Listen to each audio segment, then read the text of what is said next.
Hi, my name is Keny Chatain, and I'm very happy to be here today at this symposium, sadly online, but still very happy.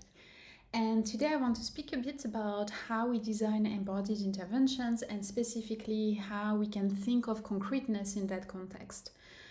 So as you may know, there's a lot of research recently on how we leverage our bodies and movement and actions and object manipulations in learning, and how this helps us learn, but also how can we design intervention that leverages those movements. And that's something I'm particularly interested in my research. And looking at this, there's this concept of grounding by Mitch Nathan, which is about saying that one aspect of embodied learning is to support the formation of a mapping between an idea or a symbol, so something abstract, and something more concrete, so like an object, a movement, or an event. And I will present two projects, and in the first project, we looked at how we can use this for helping people learn graph theory in mathematics at the bachelor's level. So this is currently how graph theory is taught in our institution, and as you can see, it's quite formal, it's quite symbolic.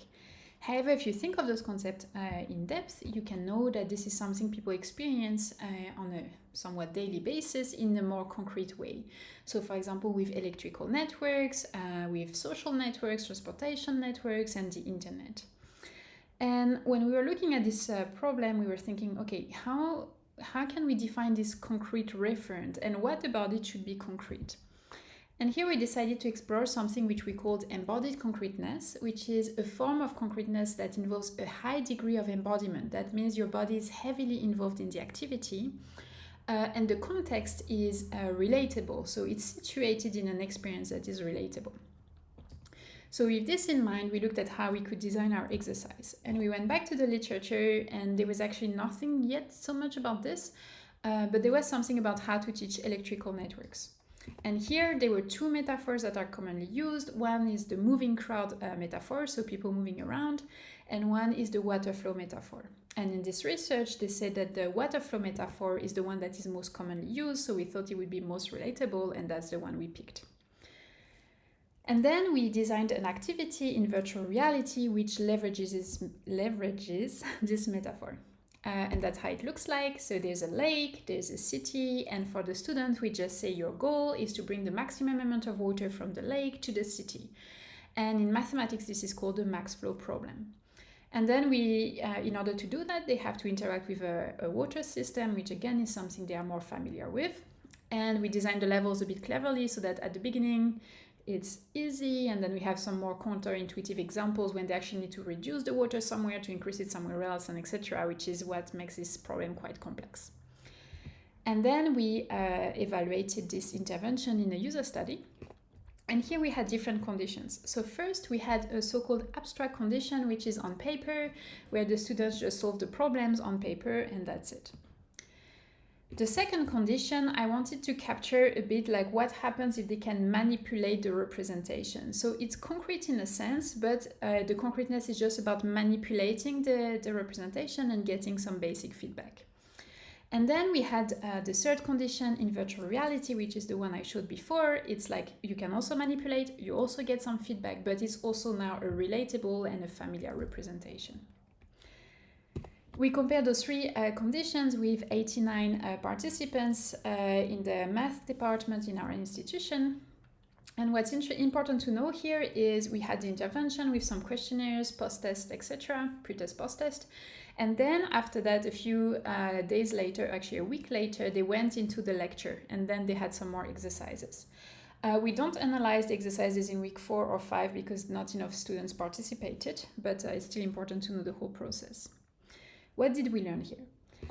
So first, we looked at motivation. So we looked at attention, relevance, confidence, and satisfaction. And we found that both the interactive condition, so tablet and virtual reality, they both increased attention, but also confidence.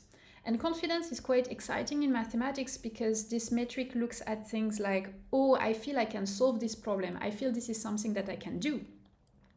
And as you may know, in mathematics, some people believe that mathematics is something that only geniuses can do and that they're not capable of doing. So this kind of offers a solution here. Another exciting result is we found that the embodied concreteness condition, so the one in virtual reality on the right here, is the only one that significantly increased relevance. And again, this is interesting because relevance asks questions such as, oh, I feel this is something useful to learn. I understand why I have to learn this. Again, quite powerful in mathematics education because many people believe that math is useless. So we were quite happy with this. But then we had this question of what will happen when they will go to the lecture. Will they feel lost because the lecture uses more formal and symbolic representations? How will that feel for them? And here, interestingly, the virtual reality condition, so the rightmost one, is the only one that significantly increased their experience. That means with this condition, they felt better prepared for the lecture. All of those results together tell us that with embodied concreteness, the students understand why they are learning the content, they understand what it has to do with the real world, and they also can connect it to the lecture. So that sounds quite powerful. We also looked at learning outcomes and we didn't find any significant difference. So we did a Bayesian analysis, and the Bayesian analysis also confirmed that it's likely that there is no difference in learning outcomes on concrete tests. So we had the concrete test on the water flow metaphor and one concrete test on the moving crowd metaphor. We tested also on a more abstract representation, and here, interestingly, we found that we didn't find any difference between the paper condition and the virtual reality condition, but we found that the condition on tablet resulted in significantly worse learning outcomes. And if you're interested in this, you can check the paper a bit more closely. I don't have much time to go in depth, but we looked at the different mechanisms that are involved, and we believe that the increase in grounding is because of the modal priming mechanism of embodied learning. And importantly, the decrease in learning, we think, is from the fact that on the tablet condition, they felt very confident, but they didn't get much feedback on their mistakes. They couldn't understand why they made a mistake, and we believe that this reduced the learning outcomes. In the virtual reality condition, even though they didn't get much more feedback, they could see the water flow, and that could give them a bit some insight about what's going wrong. So we think that's where the difference comes from.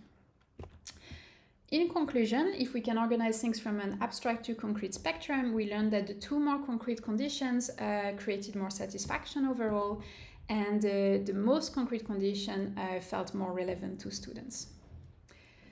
But then when we were thinking about this whole process, we were thinking of, okay, now we saw that two different kinds of concreteness can result in different learning outcomes. So there's maybe something about how we design concreteness that needs to be a bit more like fine-grained.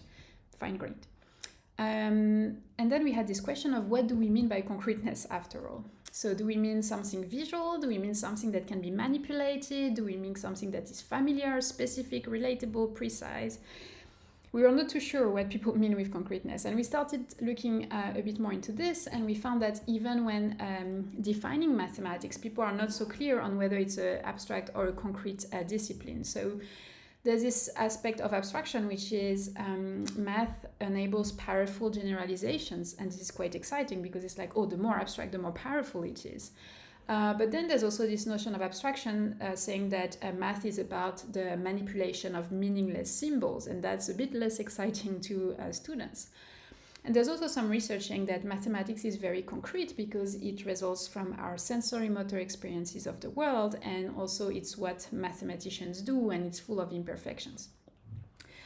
So here, again, there's so many discussions about concreteness and abstraction in mathematics education, and we were wondering a bit if we can organize this.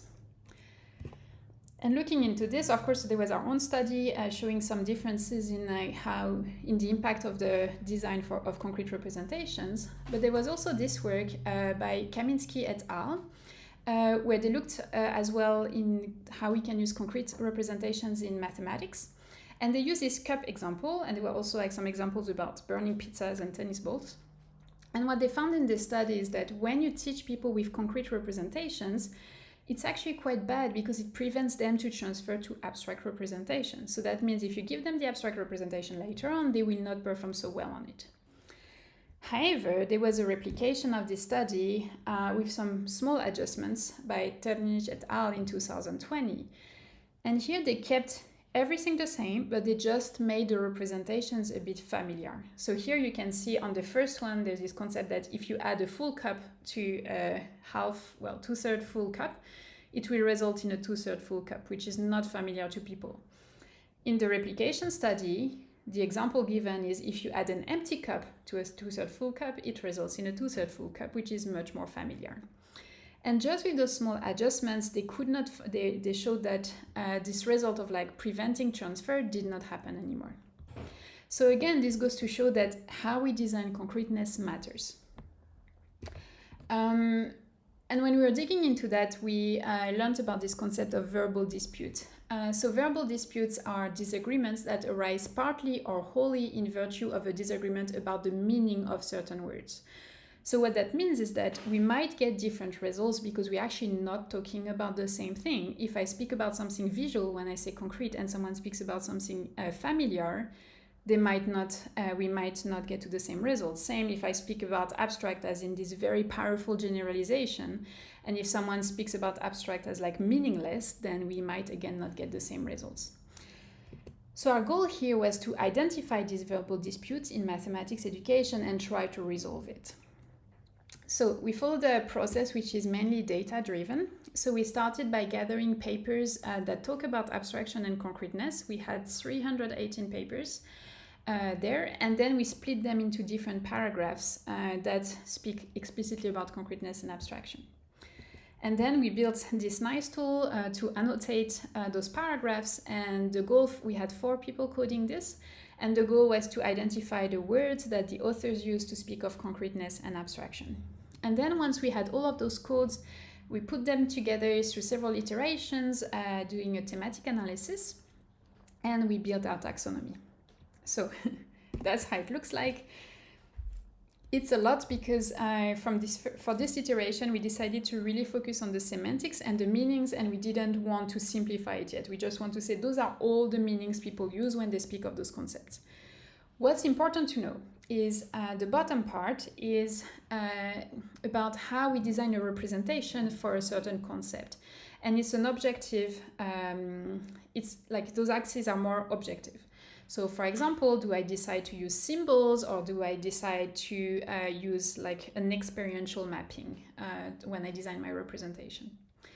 And then we found that some axes are more between the learner and that representation. So does the representation feel concrete or abstract to the learner? And here this is something that is more subjective and that can only happen if you know who your learner is and you know how they feel about your representation.